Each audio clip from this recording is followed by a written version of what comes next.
मला वाटतं उद्धव साहेबांनी आता राजकारणातून निवृत्ती घ्यावी, रिटायर व्हावं, हा संकेत कदाचित हे कार्याध्यक्ष पदामुळे देण्याचा प्रयत्न आदित्य ठाकरेंनी उद्धव साहेबांना केला असावा। हो, बरोबर आहे। तुमची माहिती मीडियातून मला समजली।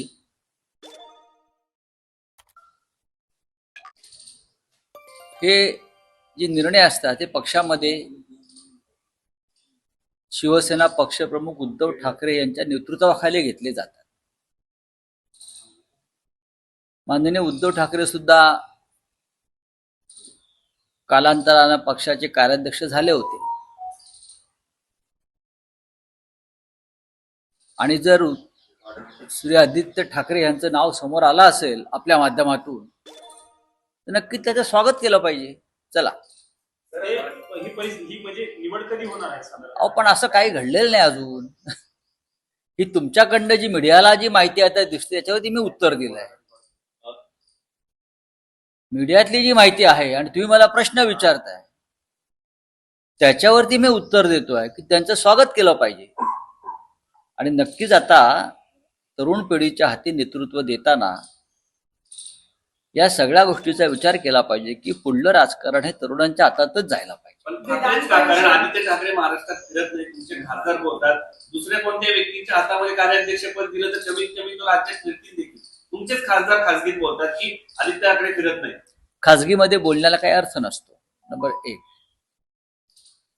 पक्षामध्ये अनेकदा याच्यावर पक्षाच्या संघटनेबाबत चर्चा होत असते। मुंबई महानगरपालिकेच्या निवडणुकीत किंवा इतर महानगरपालिकांच्या निवडणुकीमध्ये आदित्य ठाकरे यांनी उत्तम पद्धतीने काम केलेलं आहे। त्यांची जी टीम आहे तरुणांची त्यांनी उत्तम काम केलेलं आहे। 19 तारखेला आदित्य ठाकरेंना कार्याध्यक्ष नेमणारे अशा चर्चा ज्या येत आहेत, मला वाटतं ही इतिहासाची पुनरावृत्ती आहे। असाच प्रकार शिवसेना प्रमुख हयात असताना उद्धव साहेबांनी केला होता, ते कार्याध्यक्ष झाले होते। मला वाटतं उद्धव साहेबांनी आता राजकारणातून निवृत्ती घ्यावी, रिटायर व्हावं, हा संकेत कदाचित हे कार्याध्यक्ष पदामुळे देण्याचा प्रयत्न आदित्य ठाकरेंनी उद्धव साहेबांना केला असावा। आता तुम्ही थकलेले आहात, आता तुम्ही थोडं शांत बसा, मी आता धुरा सांभाळतो, असं एकंदर ते चित्र आहे। परंतु इतक्या मोठ्या घडामोडी होतील असं त्याचं मला आश्चर्य वाटतंय। त्यांच्या पक्षाचा जरी अंतर्गत प्रश्न असला तरी शिवसेनेमध्ये उबाठामध्ये अनेक ज्येष्ठ नेते आहेत। त्यांना जर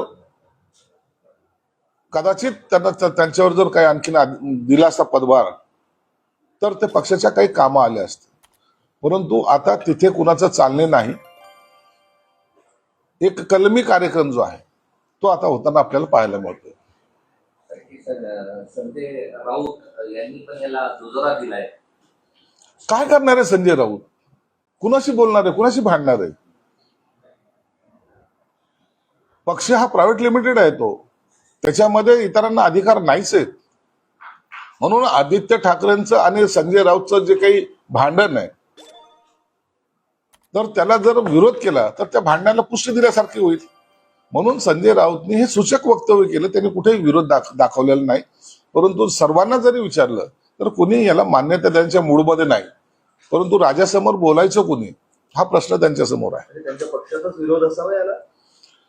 जर अंतर्गत पाहिलं, मी ज्या त्या पक्षाला गेले 40 वर्षापासून पाहतोय, असा एखादा निर्णय घेताना सर्वांची सहमती घेऊन घेतला पाहिजे, परंतु तो घेताना दिसत नाही। आणि आदित्य ठाकरेमध्ये एवढं पक्ष सांभाळण्याची मॅच्युरिटी आहे असं मला वाटतही नाही। असं की याचे परिणाम काय होतील असं तुम्हाला वाटतं? पक्षाचं अस्तित्व संपण्याच्या दिशेने तो चाललेला पक्ष आहे। शिवसेना प्रमुखांनी तुम्हाला आठवत असेल तर जेव्हा उद्धव साहेबांचा कार्याध्यक्ष पदाची जेव्हा ठराव घेतला त्या टायमाला त्यांनी सांगितलं, हे मला न विचारता तुम्ही ठराव मांडलाच कसा? आणि त्यावेळेला त्यांनी नाराजी प्रदर्शित केली होती। राजसाहेबांनी तो ठराव मांडला होता आणि म्हणून आता त्या इतिहासावर हा नवीन इतिहास घडायच्या मार्गावर आहे। आणि याच्यामुळं मला वाटतं त्या पक्षाचा काय होईल ते त्यांचा अंतर्गत प्रश्न जरी असला तरी भवितव्य चांगलं दिसत नाही। दोन भाव कुठे एकत्र राहिलेत आता? ते कॉर्पोरेशन पर्यंत होतं. आता तुम्हाला ते कुठे दिसत आहेत ते. म्हणून कॉर्पोरेशन झाली, युती संपली.